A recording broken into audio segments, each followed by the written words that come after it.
General properties of our universe. 1.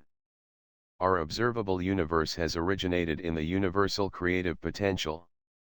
The single construction of the unified science, we have to assume in order to describe our observable universe, is the universal creative potential, the universal unity of the unified family of all physical quantities.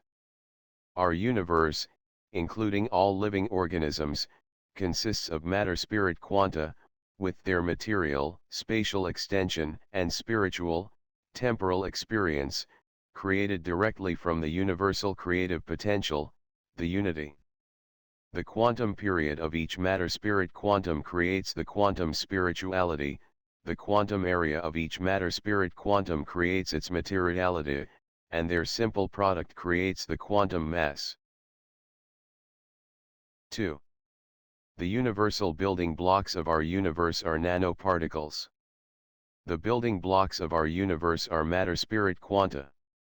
The universal form of those quanta are quantized fluctuations of the membrane level of the universal quantum field, the universal creative potential extended in two-dimensional space and two-dimensional time. The characteristics of those universal matter-spirit quanta are, for example, the universal size of 5 nanometer, the universal frequency of 5 terahertz, the universal temperature of 244 degree Kelvin, or -29 degrees Celsius, and the universal electric potential of 21 millivolt. 3. The single fundamental interaction of nature is an energy transfer. Energy transfer can be understood as the single natural interaction in our observable universe.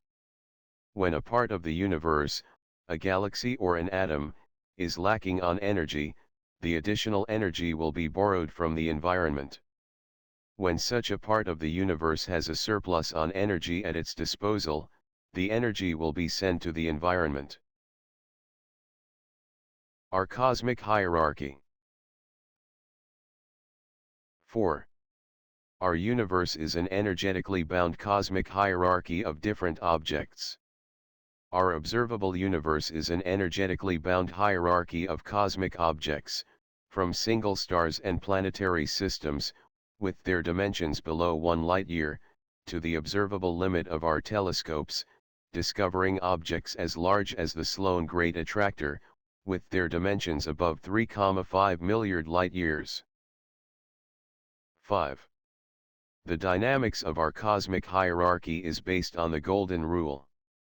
The dynamics of our cosmic hierarchy results from the Golden Rule between the mutually interaction as strong as necessary for the stability of the hierarchy and the mutually disturbance as low as possible in order to not destroy the hierarchy. The golden spiral realizing this hierarchy allows the individual members of the hierarchy to interact with each other with a minimal mutual disturbance. 6. Large Magellan Cloud is our grandmother galaxy. Supernova SN 1987A, the first since 1604 supernova visible with naked eye, has proven that Large Magellan Cloud, and not as traditionally supposed, the imaginary Milky Way galaxy, is the proper member of our cosmic hierarchy, being a satellite of the Andromeda galaxy. It has confirmed our theoretical calculations that the solar system distance to the Large Magellan Cloud is 164,878 light-years, and its distance to Andromeda group of galaxies is 2 million light-years.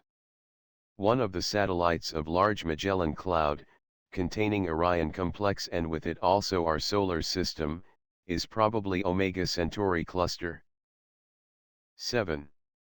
Venus stays at the center of mass of our solar system. Venus is permanently, since the first formation of the proto-solar system, located at the center of mass of our solar system. Our Sun has been formed 7,1 milliard years ago, as a double star system, from a singular cloud of cosmic dust. The smaller member of the system, called Andreas star, probably a brown dwarf, has been destroyed in a huge collision at the beginning of the present period of level 9 of our cosmic hierarchy, 3,507 million years ago, giving origin of the four gaseous gigantic planets, Jupiter, Saturn, Uranus, and Neptune, and of all moons of our present solar system. Venus has been formed in the center of mass of the proto-solar system and stays there also today. The total mass of the primordial cosmic cloud has defined all values of all physical constants the scientists of the recent 5 centuries have discovered and introduced into their traditional description of nature, like Planck's constant or the elementary electric charge. Origin of Earth's oceans. 8. The length of a day was ever approximately constant. It is not easy to change a spinning rotation of a cosmic body.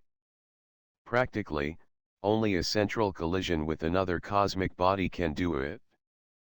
Proto-Mars has been destroyed 3,5 milliard years ago by Saturn, the rest of the cosmic projectile that has collided with Andreas star, a stellar companion of our proto-Sun.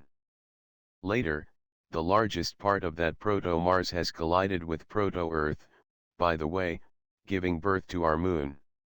It is the reason why Saturn, Mars, and the Earth have all the same inclination of their axes of rotation, and Mars and Earth have even almost identical rotation velocity.